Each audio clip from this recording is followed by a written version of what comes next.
دیکھیں یہ ruling party کے اپنے لوگ جو آپ کہہ رہے ہیں یہی بات ہے، جو اپوزیشن والے تو کہتے رہتے تھے، اور یہ واقعی یہ ہمایوں اختر صاحب کی جو جماعت ہے اس کے بہت بڑا کالا دھبا ہے کہ یہ کرپشن تو خوب آئے تھے بند کرنے کے لیے، لیکن اس کے ساتھ ساتھ یہ گورننس دینے بھی آئے تھے، اس پہ تو اتنی بری طرح ناکام ہوئے شدید طریقے سے کہ کوئی اب تو نظر بھی نہیں آتا کہ آیا یہ حالات ٹھیک کر بھی کریں گے یا نہیں. حالات تو بد سے بدتر ہوتے جا رہے ہیں. اب آپ نے دوائیوں کا ذکر کیا، دوائیوں کو لے رہے ہیں، کون سے شعبے سے بہتری گنجائش آ رہی ہے، اور یہی چیز جو ہے اپوزیشن کو ایکسپلائٹ کرنے کا موقع دیتی ہے حالات کو. جی ہمایوں صاحب، آپ کے اپنے لوگ آوازیں اٹھا رہے ہیں. ہمایوں صاحب ایسے بہت دفعہ ہوتا ہے جی. آبویسلی جو حضرات بولے ہیں وہ پی ٹی آئی کی ٹکٹ پہ آئے ہیں، تسلیم کرتے ہیں پی ٹی آئی کی وجہ سے الیکشن جیتے ہیں، لیکن آبویسلی اپنی عوام کی بھی نمائندگی کرتے ہیں، اور اس میں جو پریشرز ہیں، دوائیوں کی قیمتیں بڑھانے میں بھی مختلف وجوہات تھیں جو کہ بتائی گئی ہیں، لیکن میں سمجھتا ہوں کہ ہماری جو اکانومی ہے وہ اتنی ڈیمیج نہیں ہوئی جتنی انڈیا کی یا باقی دنیا کے بہت سے ایون ڈیولپڈ ممالک کی ہوئی ہے. اس کو ہم کچھ حد تک بہتر انداز سے سنبھال گئے ہیں، اور جیسے ہی دنیا کے حالات اب کرونا کی وجہ سے بہتر ہوتے ہیں تو ہماری اکانومی میں بھی ایک خاطر خواہ گروتھ آئے گی اور حالات بہتر ہوں گے. نظامی صاحب. ہمایوں صاحب یہ تو باتیں آپ کی ٹھیک ہیں، لیکن آپ دیکھیے کہ مجھے تو اکانومی کے حالات بہتر ہوتے ہوئے نظر نہیں آ رہے. کووڈ کی صورتحال دیکھیں وہ بد سے بدتر ہوتی جا رہی ہے، تو اس صورت میں یہ وضع کچھ توقع کرنے کے حالات بہتر ہو جائیں گے میرے خیال سے. تو یہ کوئی اتنی دانش مندانہ پالیسی نہیں ہے.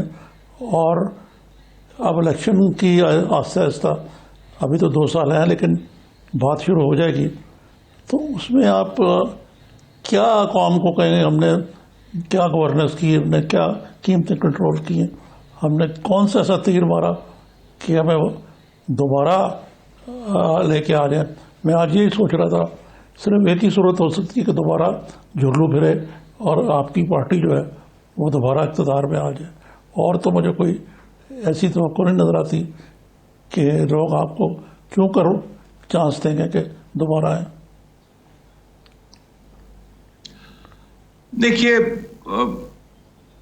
الیکشن سے پہلے میں امید کرتا ہوں کہ 2021 میں کسی نہ کسی صورت میں ایک ویکسین آ جائے گی. آلریڈی چائنا کی ویکسین جو ہے آئی تھنک 2 ویکسینز چائنا کی فیز 3 ٹرائلز میں ہیں، جو ٹرائلز میں پاکستان میں بھی ہو رہے ہیں، چائنا میں بھی ہو رہے ہیں. مجھے آج پتہ چلا کہ چائنا کے لوگ جب ملک سے باہر جاتے ہیں تو وہ اپنے آپ کو ویکسینیٹ کرا رہے ہیں.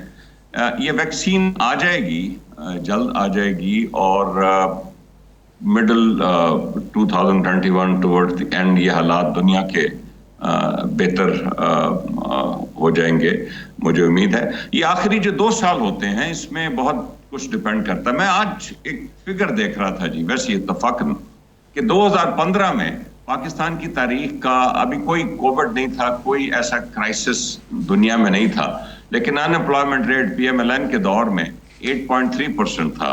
ایکسپورٹس جو ہیں وہ آپ کو معلوم ہے عارف صاحب کہ میں اس کو $20 بلین پہ دگنی ہوئی تھی میرے دور میں، چھوڑ کے گیا تھا، اور وہ پھر بڑی پچھلے 8-10 سال میں 25 بلین، اور پیپل پارٹی کے دور میں وہ پھر نیچے $20 بلین پہ آ گئی.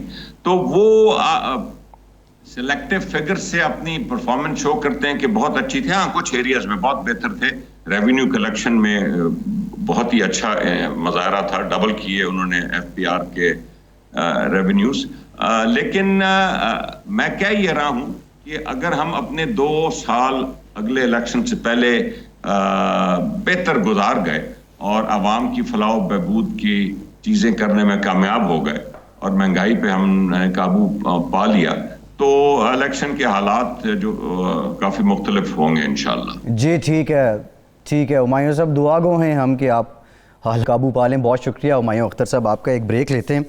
بریک کے بعد مسلم لیگ نون کے سینئر رہنما خرم دستگیر صاحب ہمیں جوائن کریں گے، ان سے مزید جانتے ہیں، ہمارے ساتھ رہیے۔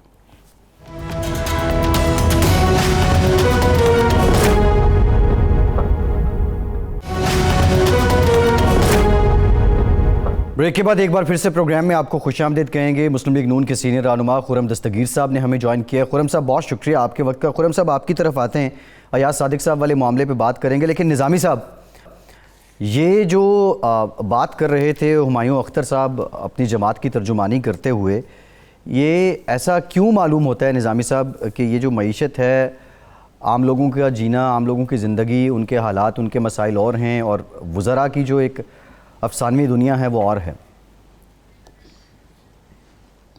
جی یہی بات میں سوچ رہا تھا کہ یہ تو کہہ رہے ہیں جی سب بہتر ہو جائے گا۔ ہمایوں اختر صاحب فرماتے ہیں کہ آپ آئندہ 2 سال میں ہم دودھ کی نہریں بہا دیں گے، گویا کہ پیوستہ ہے شجر سے امیدیں باہر رکھ۔ اگر ایسا ہو جائے تو کیا ہی کہنے، لیکن ایسا ماورائی دنیا میں ہوتا ہے، حقائق اس سے مختلف بھی ہوتے ہیں۔ بہرحال ہمارے گیسٹ ہیں خرم دستگیر صاحب، ان سے پوچھتے ہیں خورشید صاحب آپ کو نظر آتا ہے کہ کوئی حالات جو ہیں وہ بہتر ہو جائیں گے جس طرح کی صورتحال جا رہی ہے اس میں؟ اکانومی کہیں چلے، باقی سیاسی تو ہے ہی نہیں۔ یہ حالات تو نظامی صاحب بہتر انتظام کرنے سے اور اس کے اوپر توجہ دینے سے بہتر ہوں گے نا، لیکن یہاں تو ہم دیکھ رہے ہیں کہ یہ کٹ پتلیوں کا رقص جاری ہے اور وہ گردان کرے جا رہے ہیں، سب چور ہیں، سب غدار ہیں، صرف ہم ٹھیک ہیں۔ تو یہ کٹ پتلیاں جو ہیں رقصاں ہیں اس وقت مختلف وزراء، انہیں تو اندازہ نہیں ہے کہ 80 روپے کلو آٹے نے عوام کی گردن کاٹ کر رکھ دی ہے، 115 روپے کلو چینی نے عوام کو زخم کر دیا ہے، اور جو دالوں کی صورتحال ہے، گھی کی صورتحال ہے، اس سے پوری قوم پریشان ہے کہ ہم نے اپنے بچوں کو روٹی کھلانی ہے یا ان کو اسکول بھیجنا ہے۔ اور اس کے اوپر ظلم یہ ہے جس کا ذکر آپ نے کیا بھی کہ پچھلے 2 سال سے ٹیکس ریونیو اور ایکسپورٹس دونوں جو ہیں وہ اس لیول کو ٹچ نہیں کر پائیں جس پہ مسلم لیگ نون چھوڑ کر گئی تھی۔ تو نہ ٹیکس اکٹھا ہو رہا ہے، نہ ایکسپورٹس ہو رہی ہیں، کہیں سے بھی ہمیں بہتری کی جو کہتے ہیں کومپلیں وہ نہیں نظر آ رہی۔ اب ان کے پاس صرف ایک چیز ہے ہمیں سکھانے کے لیے کہ کرنٹ اکاؤنٹ ڈیفیسٹ۔ بھئی جو بھوک کا ڈیفیسٹ آ گیا ہے لوگوں کے، جو انہوں نے اپنی روزی کھلانی تھی اپنے بچوں کو، وہ ڈیفیسٹ تو دور نہیں ہو رہا نا، اور وہ ہر روز گمبھیر ہوتا جا رہا ہے۔ اب وزیر اعظم لاکھ کہیں کہ مجھے غلط رپورٹنگ کی گئی تھی، ذمہ داری ان کی ہے۔ اور جس طرح وزیر فوڈ سیکیورٹی نے پارلیمان میں کہا تھا کہ 60 لاکھ ٹن گندم پنجاب کی غائب ہو گئی، تو وہ غائب تو نہیں ہوئی نا، وہ اسمگل ہوئی افغانستان سے، اور حکومتی وزراء کی جو اس میں ملی بھگت تھی، لیکن وہ اب جب چلی گئی تو آٹا جو ہے وہ اب آج 80 روپے کلو ہے۔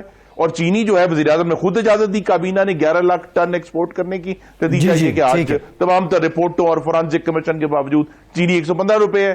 لیکن یہ جو ہے، یہ تو پھر میں کہوں گا یہ کٹ پتلیاں رقصاں ہیں، اور یہی نعرہ لگا رہی ہیں سب چور ہیں، سب غدار ہیں۔ جی خرم دستگیر صاحب، ایاز صادق صاحب کا جو معاملہ ہے، یہ بیان ان کا پارٹی پالیسی ہے یا ذاتی حیثیت میں ہے؟ اس میں جی 2-3 معاملات ہیں جن کو ہمیں کھل کر اس کا سامنا کرنا چاہیے تھا۔ پہلی بات تو یہ ہے کہ وفاقی وزراء کا یہ کہنا کہ اس میٹنگ میں ابھی نندن کی ڈسکشن نہیں ہوئی، یہ جھوٹ ہے۔ میں اس میٹنگ میں تھا اور ابھی نندن کی ڈسکشن ہوئی، لیکن اگلی بات یہ ہے کہ میں آپ کو نہیں بتا سکتا اور کہ کیا ڈسکشن ہوئی، کیونکہ ایاز صادق صاحب کو بھی اجتناب کرنا چاہیے تھا ایسے معاملات کو کھل کر سامنے لانے میں۔ لیکن ہم یہ دیکھ رہے ہیں کہ جب مستقل طور پر اپنے حقوق مانگنے پر، اپنے حقوق کچلے جانے پر جب پی ڈی ایم آواز اٹھاتی ہے تو آگے سے جواب آتا ہے کہ یہ سب غدار ہیں۔ تو اگر حکومت یہ غداری کے سرٹیفکیٹ بانٹنا بند کر دے اور ڈسکشن کو کسی متانت کے ساتھ ہم کر سکیں، پارلیمنٹ میں نیشنل سیکیورٹی کمیٹی ہے، ڈیفنس کی کمیٹی ہے، فارن افیئرز کی کمیٹی ہے، اس کے اندر ان کیمرہ میٹنگ میں یہ بات ڈسکس ہو۔ لیکن یہ بات جو ہے، یہ ایشو اسی لیے اٹھ رہے ہیں کہ اگر آپ مستقل طور پر غداری کے الزامات لگائیں گے تو پھر جواب میں ایسے معاملات اٹھیں گے پارلیمان میں بھی، جلسوں میں بھی، جن پہ بھی یہ کہا جائے گا جی نیشنل سیکیورٹی کمپرومائز ہو رہی ہے۔ یہ جو تیسری بات میں نے کرنی اس میں یہ ہے کہ اس حکومت کا ریکارڈ ہے کہ انہوں نے ہندوستان کو اپیز کیا ہے, اپیزمنٹ کی ہے کہ جی انہوں نے کہا کہ جی ہم کرتارپور بنائیں گے, ہندوستان نے جواب دیا بالا کوٹ پر حملے سے. انہوں نے کرتارپور بنانا بند نہیں کیا, ہندوستان نے جواب دیا کشمیر کے اوپر جو ہے وہ اس کو اپنے تسلط کو قائم کرنے سے. وزیر اعظم نے 25 جولائی کو یہ فرمایا تھا کہ مجھے یہ لگتا ہے, واشنگٹن سے واپس آئے تھے, کہ میں دوسرا ورلڈ کپ جیت کر آیا ہوں. 10 دن بعد ہندوستان نے کشمیر پر اپنا تسلط قائم کر لیا, قانونی طور پر, آئینی طور پر.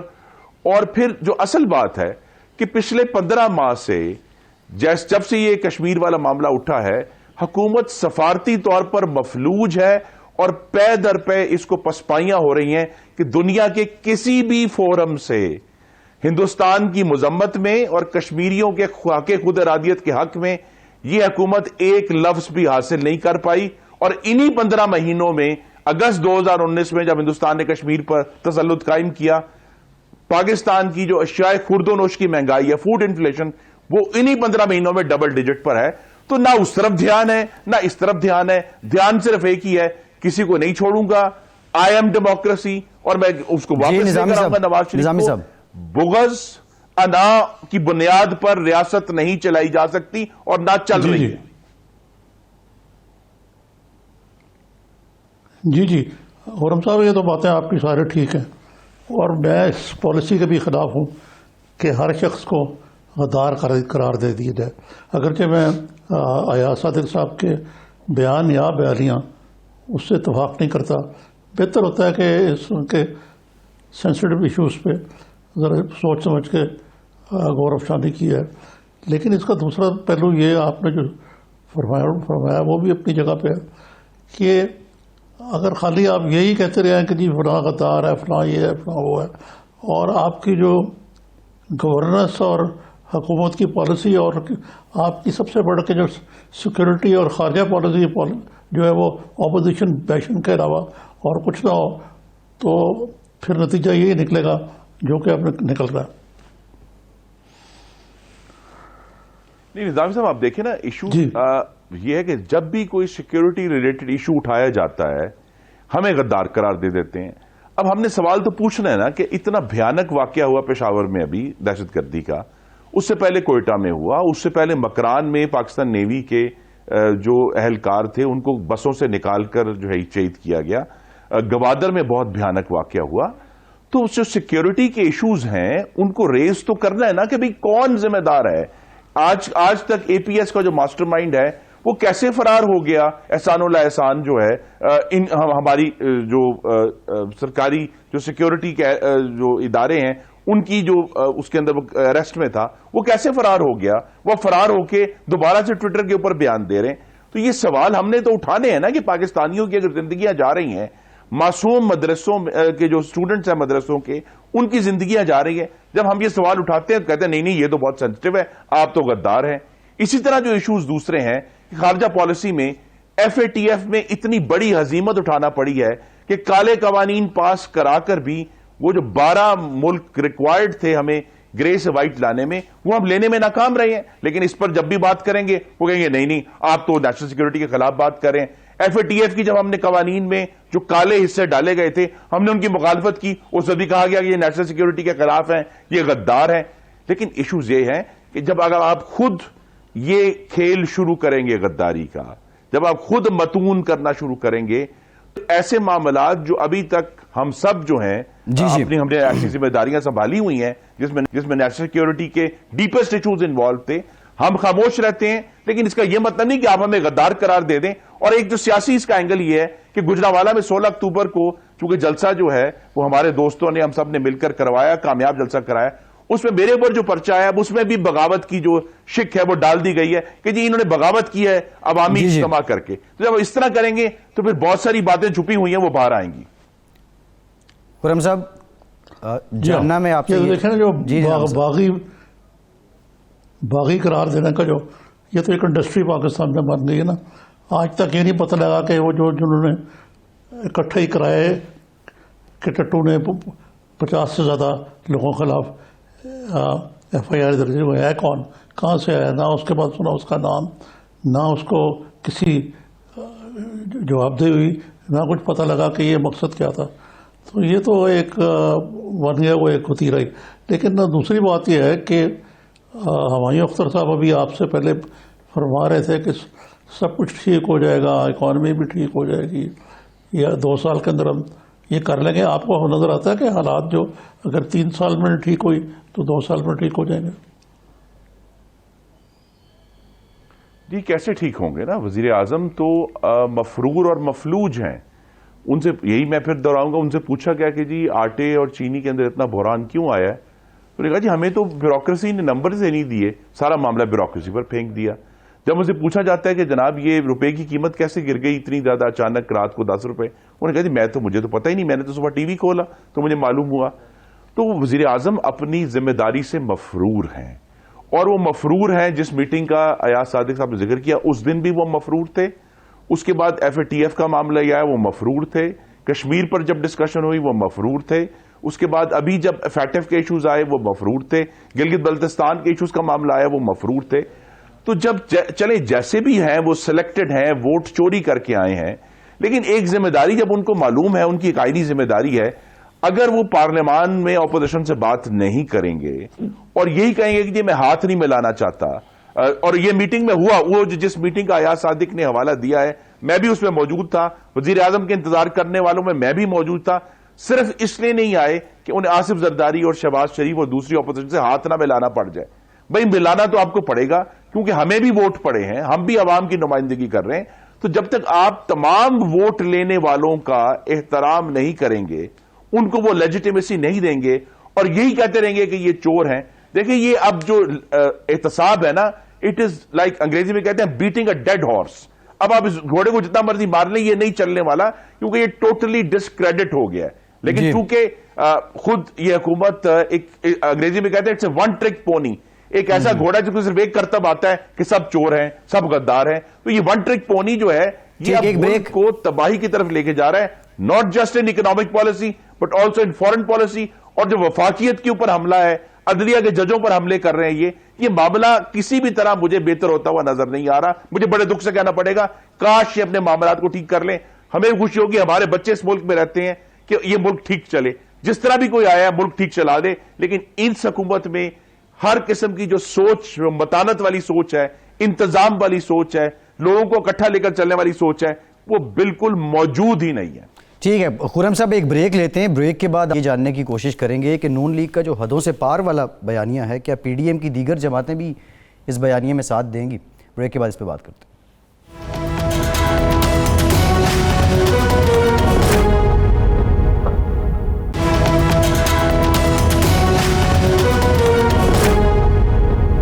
بریک کے بعد ایک بار پھر سے آپ کو خوش آمدید کہیں گے. نظامی صاحب آپ کی طرف آتا ہوں, لیکن خرم صاحب پہلے بھی ایک سوال آپ سے پوچھا تھا, بریف اینڈ پریسائز آنسر چاہ رہا ہوں کہ ایاز صادق صاحب کا یہ بیان پارٹی پالیسی ہے یا ذاتی حیثیت میں ہے, اور اگر ذاتی حیثیت میں ہے تو پارٹی لیڈرشپ نے کوئی ایکسپلینیشن ان سے طلب کی ہے؟ جی ایاز صاحب کو بھائی یہ تو کچھ تھوڑا آپ کا کرنا چاہیے تھا, لیکن انہوں نے ایک بات کر دی ہے, اس کی تردید بھی آ گئی ہے. یہ سارا معاملہ یہی ہے کہ یہ تو جب کوئی مورخ لکھیں گے کہ ایکچولی اس میٹنگ میں کیا ہوا, شاید میں بھی کسی دن لکھ دوں کیونکہ میں بھی اس کا شائنی شاہد ہوں, تو پھر ہمیں معلوم ہوگا کہ پاکستان میں نیشنل سیکیورٹی کے فیصلے کیسے ہوتے ہیں. لیکن انہوں نے ایک بات کھول کر کی ہے, اس کی تردید بھی کر دی گئی ہے. اس معاملے کو آپ جتنا آگے لے کر جائیں گے اتنا ہی میرے خیال میں معاملات مزید بگڑیں گے. تو ان سے ایکسپلینیشن جو قائد نواز شریف اور سینئر وائس پریزیڈنٹ موجود ہیں اس وقت شاہد خاقان عباسی, وہ بات کریں گے. لیکن ایشو یہی رہے گا کہ پاکستان میں نیشنل سیکیورٹی پالیسی جو ہے اور غدار قرار دینے کی پالیسی جو ہے وہ کسی بھی طرح ملک کے مفاد میں نہیں ہے. نظامی صاحب. خرم دستگیر صاحب آپ یہ کہہ رہے ہیں کہ اگر اس میٹنگ کے حوالے سے جس میں ایاز صادق صاحب نے یہ بات اگر کی تھی تو اس کے اگر اصل حقائق سامنے لائے جائیں تو دودھ کا دودھ اور پانی کا پانی ہو جائے گا, اور یہ ایسے ہی نہیں جیسے کہ نظر آ رہا ہے. جی بالکل, لیکن میں وہی کہوں گا نا, میں خود چونکہ اللہ تعالیٰ کے کرم سے وزیر دفاع رہ چکا ہوں, تو یہ ایسے معاملات ہیں جو قوم کے سامنے نہ ہی آئیں تو بہتر ہے، کیونکہ ہم سب کے جو ذاتی تعصبات ہیں، ہماری اپنے جو کہنا چاہیے کس حد تک شجاعت ہے یا نہیں ہے ہم میں، وہ سب ایسی میٹنگز میں ایکسپوز ہو جاتا ہے. تو یہ بات تو یہی کہ ایک پالیسی اختیار اس حکومت کی طرف سے کی گئی. مسلم لیگ نون اس پالیسی کی ضرور مخالفت کرتی ہے کہ ابھینندن کو واپس دینا جو ہے وہ ہندوستان کی اپیزمنٹ تھی، جس کی ہم نے نہ ہی اس میٹنگ میں مخالفت کی، نہ ہی اگلے دن پارلیمان میں مخالفت کی. لیکن اس گورنمنٹ کی جو اپیزمنٹ پالیسی تھی وہ ناکام ہوئی ہے ہندوستان سے کسی بھی طرح تعلقات کو بہتر کرنے میں. ہم نے بار بار کہا کہ جی ہم مذاکرات کرنے کے لیے تیار ہیں، ہم کرتارپور کھول رہے ہیں. ہندوستان نے آگے سے ایک سخت اور پاکستان کو تباہ کرنے والے ہی پیغامات مستقل ان کے پرائم منسٹر مودی کی طرف سے، ڈیفنس منسٹر سے، فارن منسٹر سے اسی طرح کے بیانات آئے. تو یہ جو اس حکومت کی پالیسی تھی وہ ناکام ہو گئی اپیزمنٹ کی، جس کو یہ ابھی تک ماننے کے لیے تیار نہیں ہے کہ ہم نے یہ پالیسی اختیار کی تھی. لیکن یہ کلیئر ہے ابھینندن اس کی ایک کڑی تھی. تو اس پہ تو آپ جیسے جو ماشاءاللہ بڑے ویل انفارمڈ اور بالغ نظر لوگ ہیں وہ بھی اس پر سوچ کے لکھ سکتے ہیں. لیکن جو نیشنل سیکورٹی کی میٹنگ اس طرح ہے اس کی کارروائی سامنے نہ ہی آئے تو بہتر ہے. نظامی صاحب. تو خرم صاحب یہ جو آپ یہ کہہ رہے ہیں بالکل درست ہے کہ اپیزمنٹ کی جو پالیسی ہے انڈیا کی طرف، ایک اپیزمنٹ کی پالیسی کہ کہتے کچھ ہیں کرتے کچھ ہیں. یہ وقت نہیں آ گیا کہ ہم وہ کریں جو ہم کہتے ہیں، بجائے اس کے کہ اندر سے معاملات اور چل رہے ہوں، باہر سے ایک اور لائن چل رہی ہو، اور اسی بنا پر پاکستانی قوم کنفیوز ہو کہ ہم کرنا کیا چاہ رہے ہیں اور کیا کہہ رہے ہیں. جی پاکستانی قوم کنفیوز ہے. میرے جیسے پارلیمان کے اراکین جو ایسے معاملات کے اوپر پڑھتے بھی ہیں، غور بھی رکھتے ہیں، ہم بھی کنفیوز ہیں کہ ایک طرف تو اتنی ہارڈ لائن ہے ہندوستان کے اوپر جو بیانات میں دی جاتی ہے، لیکن کشمیر کے معاملے پر ہمارا رسپانس کیا ہے سوائے یہ کہ ہم نے ایک نقشہ اور ایک نغمہ ریلیز کیا ہے. اور ہم نے کیا کیا ہے؟ میں پھر کہوں گا دنیا کے کسی بھی سفارتی فورم سے ہندوستان کی مذمت میں اور کشمیریوں کے حق خود ارادیت کے حق میں ایک لفظ بھی بلند نہیں. ہم یہ بات کرتے ہیں تو آگے سے جواب آتا ہے کہ جی وہ دیکھیں جی بین الاقوامی میڈیا نے کشمیر کو بڑی کوریج دی ہے. بھئی دنیا بدل گئی ہے، جو آج کے ٹولز اویلیبل ہیں اس کی وجہ سے کوریج بڑھنی تھی. یاد ہے کہ کوریج اتنی بڑی ہے کہ وہ جو 4 فوٹوگرافرز جنہوں نے کشمیر کا یہ معاملہ کور کیا تھا ان کو امریکہ کا جو ہائیسٹ جرنلزم ایوارڈ ہے پولیٹزر پرائز اس سال ملا ہے فوٹوگرافی میں. ہم نے وہ بھی تصویریں ساری دیکھی ہیں. لیکن اصل ایشو یہ ہے کہ چاہے وہ UN سیکورٹی کاؤنسل ہو، OIC ہو، UN ہیومن رائٹس کاؤنسل ہو، دوسرے جو بہت سارے بین الاقوامی فورمز ہیں، یورپ کے اپنے علیحدہ ہیں، ساؤتھ امریکہ میں، کسی نے بھی ہندوستان کی مذمت نہیں کی کہ انہوں نے یہ 5 اگست 2019 کا ایکشن کیوں لیا. اور کسی نے اس بات کا اعادہ نہیں کیا کہ کشمیر کو UN سیکورٹی کاؤنسل ریزولوشن کے تحت حق خود ارادیت حاصل ہے. یہ جو ناکامی ہے، دیکھیں ایک طرف تو ریٹرک ہے، لیکن اصل جب ہم کہتے ہیں نا آخر میں کاغذ پہ کیا ہے بلیک اینڈ وائٹ میں، وہاں حکومت کی کارکردگی صفر ہے اور فاٹف نے اس کے اوپر ایک اور مہر لگا دی. ٹھیک. اچھا ایک سوال میرے ذہن میں آتا ہے، وہ یہ ہے کہ کرتارپور جو ہے دستگیر صاحب، جو کرتارپور ہے بڑا یہاں پہ اس پر پیسے بھی بڑے خرچ ہوئے، بڑا تنتنے کا اس کا افتتاح بھی کیا گیا. میرا سوال یہ ہے کہ کیا اس سے ہمارا فارن پالیسی کا کوئی ایک بھی ہدف پورا ہوا ہے؟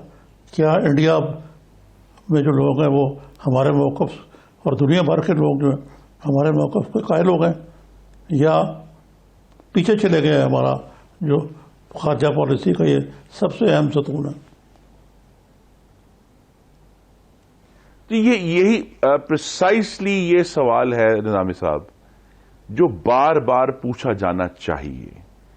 اگر آپ اس کو علیحدہ کر کے کرتارپور کو لیں گے تو وہ ایک کہ اس پر کسی کو اعتراض نہیں ہے کہ بھی اگر کسی جو مائنورٹی ہے، ریلیجس مائنورٹی سکھ جو اس پار رہتے ہیں، ان کو ان کی جو بہت مقدس جگہ ہیں ان تک رسائی دینا کوئی ایسی جو ہے خراب بات نہیں ہے. لیکن ایسے وقت میں کرنا جب ہندوستان مستقل، اور آج کا نہیں، 2014 سے جب سے مودی صاحب کی گورنمنٹ آئی ہے، وہ پاکستان کے اوپر حملہ آور ہیں، ہر لحاظ سے جو ہے وہ موو کرتے ہیں. اور جب ہم یہ کرتارپور کرتے ہیں، آپ یہ دیکھ لیں کہ بھی کلبھوشن کے اوپر جو خفیہ قانون سازی کی گئی، اس کا کیا رزلٹ آیا ہمیں کہ انہوں نے دوبارہ یہ آرڈیننس ایکسٹینڈ بھی کرایا ہے، لیکن کیا اس سے کسی بھی طرح پاکستان کی جو انٹرنیشنل ڈپلومیٹک سچویشن ہے یا ساکھ ہے اس میں کوئی بہتری آئی ہے؟ یا جو ہے بعد میں انہوں نے کہا کہ جی ہم کلبھوشن کو کاؤنسلر ایکسس دیتے ہیں، وہ لینے کے لیے تیار نہیں ہے. ہندوستان جو ہے وہ عدالت میں گئی ہوئی ہے حکومت پاکستان کے، جی اس کے لیے وکیل مقرر کریں، ہندوستان اس پہ موو کرنے کے لیے تیار نہیں ہے. تو یہ اسی لیے اپیزمنٹ کا لفظ میں نے استعمال کیا ہے کہ اس حکومت کی پچھلے 28 ماہ سے اپیزمنٹ کی پالیسی ہندوستان کی ناکام ہو گئی ہے. اور دوسری جگہ اگر فارن پالیسی دیکھیں تو ہم نے اپنے جو سب سے قریبی دوست تھے سعودی عرب اور چائنا، دونوں کو سخت ناراض کر لیا. یہ دستگیر تو آپ نے تاریخ پڑھی ہوئی ہے، جو ہٹلر کے ہوتے ہوئے جو پیس موومنٹ پالیسی تھی جو بعد میں ویسٹ اس کو ریگریٹ کرتا رہا، یہ اسی قسم کی کوئی اپیزمنٹ ہے یا یہ ایک ایسی غلط قسم کی ڈائریکشن ہے؟ جی نہیں، یہ اسی قسم کی اپیزمنٹ ہے. اور اپیزمنٹ کا لفظ جو ہے وہ نیول چیمبرلن جو اس وقت وزیر اعظم تھے برطانیہ کے، انہوں نے جا کے ہٹلر سے ایک معاہدہ کیا تھا اور آ کر لہرایا تھا کہ دیکھیں امن ہو گیا.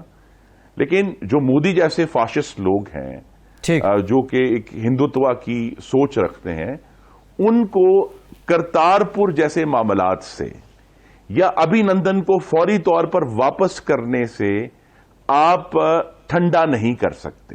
یہ اصل میں خلاصہ ہے کہ مودی صاحب اپنے اس ہندوتوا پالیسی پہ اور پاکستان اینٹی پاکستان پالیسی پر عمل پیرا ہیں. ان کے الیکشنز میں باقاعدہ اس کا ایجنڈا آئٹم ہے. لیکن ہمارا یہ خیال تھا کہ اگر کرتارپور بنانے سے یا ابھی نندن کو جلدی واپس کرنے سے ان کا بیہیویئر موڈیفائی ہوگا تو یہی فورن پالیسی کا فیلئر ہے کہ آپ نے یونیلیٹرل ایسے سٹیپس لیے جس سے دوسری سائڈ کا بیہیویئر موڈیفائی نہیں ہوا، کسی بھی طرح پازیٹیو نہیں ہوا. تو یہ پاکستان کی خارجہ پالیسی کی بہت بڑی خرم صاحب ذرا ڈومیسٹک پالیٹکس پہ آ جاتے ہیں. پی ڈی ایم میں ظاہر ہے آپ میجر سٹیک ہولڈر ہیں. نہیں، ایک سوال ہے میرا، ایک سوال تھا آخری، وہ یہ ہے کہ اپیزمنٹ کی جو پالیسی ہے وہ تو میاں نواز شریف نے بھی خرم صاحب رکھی. یہ بدقسمتی کی بات یہ کہ اس زمانے میں انہوں نے بھی خوب بھارت سے پینگیں بڑھائی اور اس کا نتیجہ ہمارے سامنے. جی بالکل. ان کا یہ خیال تھا کہ اگر ہندوستان کے ساتھ ہم سنسیئرلی کہیں گے کہ بھی ہم امن چاہتے ہیں، اور انہوں نے اسی سلسلے میں آپ کے ناظرین کو یاد ہوگا وہ نریندر مودی کی حلف اٹھانے کی تقریب میں بھی تشریف لے گئے تھے. لیکن اس کے بعد جو ان کا ایکچوئل جب عمل شروع ہوا مودی گورنمنٹ کا، تو ہم پر واضح ہو گیا تھا پہلے 1.5 سال میں ہی کہ ان کے ساتھ بات نہیں ہو سکتی. اور اسی لیے جو ہے وہ جیسے ہی معاملات 2015 دسمبر کے بعد سے ہر قسم کے مذاکرات ختم ہو گئے. ہم نے کوئی بات نہیں کی، وہ بھی ہم سے بات نہیں کرنا چاہتے تھے، ہم بھی ان سے بات نہیں کرنا چاہتے. اور اس حکومت نے آ کر آپ کو یاد ہوگا شروع میں وزیر خارجہ صاحب نے خط بھی لہرایا تھا کہ دیکھیں ہندوستان جو ہے مذاکرات پر راضی ہو گیا، جس کی تردید پھر وہاں سے نیو دلی سے ہوئی کہ نہیں ہم مذاکرات نہیں چاہتے، ہم نے صرف حکومت کے لیے نیک خواہشات بھیجی ہیں. تو یہاں ایک بہت بڑا بلنڈر بس ہے اس حکومت کی خارجہ پالیسی، جس کا نقصان پاکستان کو بہت نہیں اب پالیسی خرم صاحب گہرا ہو رہا ہے اور جس کا ہمیں اندازہ نہیں ہے سعودی عرب اور چین کو ناراض کرنے کی کیا مضمرات ہیں. خرم صاحب پی ڈی ایم سے متعلق میں جاننا چاہوں گا، جو بیانیہ آپ کی جماعت مسلم لیگ نون اختیار کر چکی ہے، یہ بیانیہ اختیار کرنے سے پہلے پی ڈی ایم میں شریک دیگر جماعتیں میجر جو مولانا فضل الرحمان اور پیپلز پارٹی، کیا ان کو اعتماد میں لیا گیا اور وہ آپ کی لائن سے ایگری کر رہے ہیں؟ جی پی ڈی ایم میں ابھی تک تو جس دستاویز پر دستخط ہوئے ہیں وہ 27 نکات ہیں جو 20 ستمبر کو سب پارٹیوں نے سائن کیے تھے اور مسلم لیگ کی طرف سے شہباز شریف صاحب. ابھی تک وہی ایجنڈا ہے. میاں نواز شریف تو اس ایجنڈے کے اوپر زیادہ کھل کر بات کر رہے ہیں کہ اگر ہم نے عوام کا حق حاکمیت اس ملک میں حاصل کرنا ہے تو ابھی یہ کوئی ہم 1950 کی دہائی کی بات نہیں کرے، چند سال پہلے 2 3 4 سال پہلے جو عوام کی حق حاکمیت کے ساتھ کھلواڑ ہوا ہے اس کا حساب لینا بھی اس میں شامل ہے. تو پی ڈی ایم کی آپ دیکھ لیں تقاریر گجرانوالہ میں بھی،